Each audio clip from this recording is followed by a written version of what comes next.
कि अपने आप को बनना चाहिए। तुम चाहे भले ही पापी हो या पुण्यात्मा हो, लेकिन जिस समय पर तड़प पैदा होगी और दरवाजे पर बैठ के पुकार लगाओगे तो ये पाप और पुण्य सब जड़ेंगे, इन सब की सफाई हो जाएगी। तो महापुरुष दरवाजे बैठ कर के अंतर घाट से तुमको धो देते हैं, सफाई हो जाती है। तभी ये सूरत जाग जाती है, होश आ जाता है उसको। मैं ये हूँ, मैं कोई हाड़मात तो नहीं, मैं कोई हाड़मात नहीं, कोई सोना चांदी, मैं तो चेतन हूँ। मेरा रूप तो चेतन है, चेतन प्रकाशमान आनंद का रूप है। सूरज जागना तो चाहिए, अभी तो सो रही है।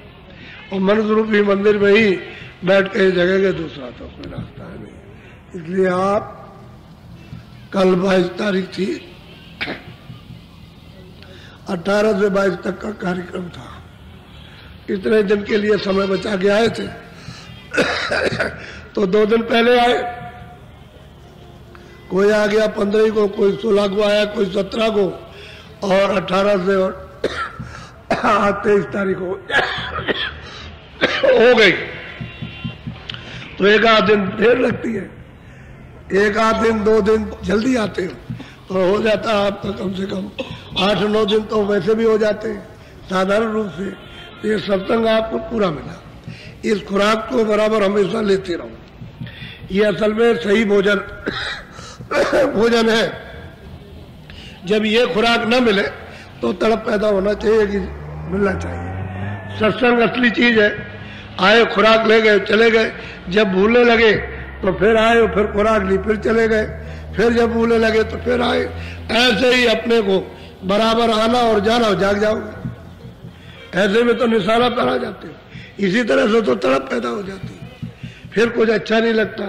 और सब छोड़ दोगे तो मालिक के मिलने में कितनी देर लगेगी। छोड़ते नहीं हो, वो बाधक है। ये चीजें जो चित्त में बसाए रहते हो, मन से संकल्प विकल्प करते हो, ये बाधक है। और जब ये चीजें अपने मन से और बुद्धि से विसर्जन होगी तो बस एकदम से फिर आएगा, फिर देर नहीं लगेगी। तो बीच में इनको खड़ा कर लिया, पीछे वो है, इनको हटाओ तो सामने वो आ जाएगा, तब काम आपका शुरू हो जाएगा। तो घर जाओ प्रेम के साथ में, रोज भजन करना दरवाजे पर बैठ करके, और वहीं पर संभाल होगी। ऐसा मत अपने को समझो कि भाई मेरा समय आ गया मौत का, तो अब मैं जा रहा हूं अंतर घाट पे बैठे रहो, वहीं संभाल हो जाएगी, वहीं संभाल होगी आपकी उसी जगह। मान लो तुमने भजन नहीं किया, अब आपने नामदान लेकर के शुरू किया, किसी दिन 10 दिन पहले से, किसी दिन 2-4 महीने पहले से शुरू किया और समय उसका पूरा हो गया, तो आपको चिंता नहीं है, बस घाट पर हाजिरी दो, वहीं पर संभाल हो जाएगी। वे जीवात्मा इधर उधर नहीं जा सकती, इधर उधर नहीं, खानों की तरह रवानगी नहीं हो सकती, नहीं जा सकती। न वो 4 खानों में जाएगी, फिर उसको ये अवसर मिल जाएगा मनुष्य, फिर जल्दी से जन्म लेकर और फिर जल्दी से कहीं पहुंच करके महात्माओं के उसमें फिर शुरू कर दो। और तो जब काम शुरू हो जाएगा तो तभी छुटकारा होगा, जब तक घर न पहुंच जाओ। जब घर पहुंच जाओगे तभी छुटकारा हो जाएगा, बीच में नहीं होने का। आपको ये तो पता नहीं है कि भाई क्या मेरे साथ होगा, क्या नहीं होगा। इसलिए खूब कस के करना चाहिए कि आपको इसकी जानकारी, अनुभव इसका होने लगे, तुम इसको देखने और सुनने भी लगो, जिससे आपको ये यकीन और विश्वास हो। तो जल्दी करना चाहिए, इसमें ढील और देर नहीं करनी चाहिए। जब लग करके अपना रोज करोगे, जैसे शौक के साथ और लगन से रात और काम करते हो, वैसे लगन और शौक से यानी भजन करो। आप रोज करो, सुमरन किया, ध्यान किया, भजन किया, सुमरन किया लगन के साथ, इच्छा ले करके, अनिच्छा में नहीं, अपनी इच्छा में कि हम जरे और कुछ ना कुछ अब प्राप्त करें, और प्राप्त करके वहां पेश करें, चल के चलो हाजिर करेंगे हमने ये कमाई की है। तो उत्साह से करो, उत्साह भाव के सहित। जब आप काम करने लगोगे तो हम बेमन करे, हमारे ऊपर दबाव डाला गया और हम तब कुछ कर रहे, नहीं तो हम नहीं कुछ कर, ये नहीं, ये तो खुशी का सौदा है, प्रसन्नता का भजन है, खुशी का भजन है, इच्छा का भजन है। और जो अनिच्छा हो तो भजन कौन करेगा। तब तो अपना समय इन सब चीजों में भोग भाग के देख सुनकर खा पी करके सोकर और बस ऐसे ही सब छोड़ के चला जाता है। चले जा रहे, रोज जा रहे, रोज खबर आती है, आज वो चला गया, आज वो चला गया, आज भाई चला गया, आज पिता चला गया, आज तो मतलब बगल का भी चला गया, पड़ोस का भी, रोज जा रहे। बारिश सबकी आती चली जाती। वो तो किसी को बारी आई कुछ छोड़ नहीं सकता कि जरा छोड़ दे हम 2 दिन 4 दिन के लिए, कुछ नहीं, कि उसने ऐसी पूंजी दी है कि आखिरी पूंजी जो कहते हुई 1 मिनट 1 सेकंड इस मकान में नहीं रह सकते, अलग कर देगा और ये मकान को बिल्कुल आपसे ही नाश करा देगा। आप ही इसको उठाओगे, आप ही जलाओगे, आप ही गाड़ोगे और आप ही पानी में बहाओगे, वो सब आपसे ही कराएगा, अपना कुछ नहीं करेगा, निकाल के अलग कर देगा और तुमको पता भी नहीं लगने देगा कि वो कहाँ किसको कौन ले गया, कहाँ ले गया, और किसी को पता नहीं।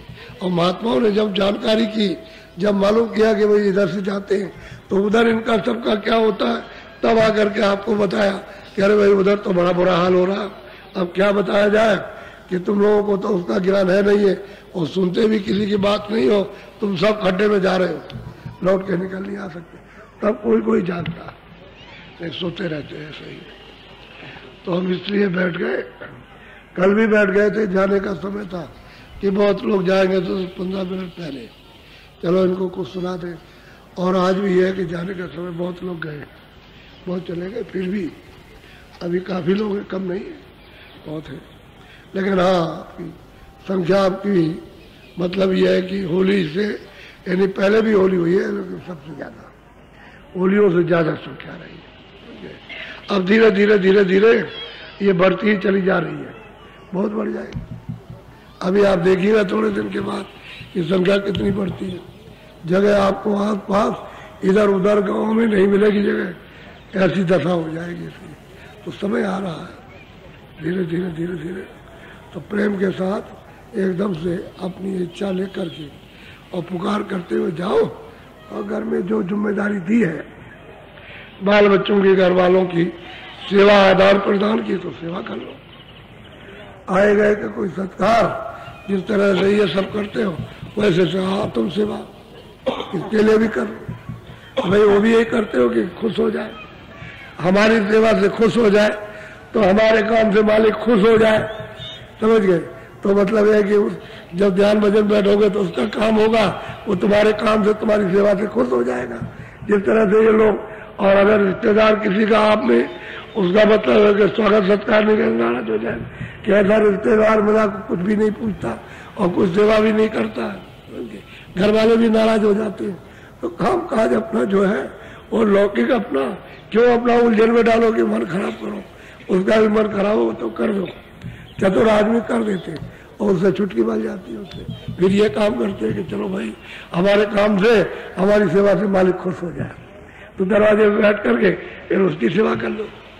ये जड़ सेवा, ये जो करते हो एक दूसरे शरीर के साथ, जड़ सेवा ये। और वो चेतन सेवा, वो जीवात्मा की सेवा उस मालिक के साथ, ये सेवा इन पर्दों के साथ में। इससे क्या मतलब, कितने भी खुश हो जाते लेकिन नहीं खुश होता, नाराज ही रहता है। क्यों? उसका तो मतलब है ना, कितना भी कीजिए उसके साथ में नाराज रहेगा। और करो और करो और करो और दे दो और दे दो, उसकी पेट ही नहीं भरता। अब ये तो इच्छा का समुद्र है, इसमें जब कुछ है नहीं है तो मतलब इच्छा का समुद्र बन गया, वो तो पूरा होता है। और उधर जाओ तो समुद्र में चले जाओ, सब इच्छा खत्म, वहां कोई इच्छा नहीं, वहां तो आनंद ही आनंद है, वहां कोई इच्छा नहीं रहती किसी तरह की। और यहाँ इच्छा ही इच्छा, और पेट किसी का नहीं भरता। तो जाओ भजन करो और अपना अपना समाचार चिट्ठी द्वारा, टेलीफोन के द्वारा, वैसे जहाँ जिसको मिल जाए जितना करो। तो बराबर डोरी लगी रहती है और पूछताछ होती रहती है, और यही पूछा जाता है ठीक हो, और फिर पूछते हैं कि भजन कर रहे हो कि नहीं कर रहे हो, और बाकी बाल बच्चे सब ठीक है कि नहीं है। तो आप ये बता दो कि भाई कोई तकलीफ है, कोई है, बता दियो। और मेरे भजन करते हो कि नहीं भजन करते, और ना करो तो कहते भजन नहीं हो पाता, कहना चाहिए ना उसको, तो उसका उपाय बता दिया जाए। क्यों नहीं भजन कर रहे हो, तुमने तो कहा था हम भजन करेंगे, लेकिन अब क्यों नहीं है, तो आप बताओगे तो उसका रास्ता बता दिया जाए कि ऐसे काम करो, ऐसे निकल जाना, क्यों झंझट झगड़े में पड़ते हो। ये सब बातें हैं। धीरे धीरे धीरे धीरे आप अपनी बात भी जिस स्थान में रहते हैं वो भी समझ लो, और जीवात्मा को निकालना है इस तरीके से उसको भी समझ लो और धीरे से निकाल दो। जल्दबाजी मत करो, धीरे से निकल जाएगा। लेकिन तड़प जरूरी है, बेचैनी तड़प होना चाहिए। संसार की तरफ से उदासी, परमार्थ की तरफ से लगन होनी चाहिए, तब काम हो जाता है। बोलो जय गुरुदेव, जय गुरुदेव। भजन पे बैठ जाओ, बैठ जाओ भजन पे।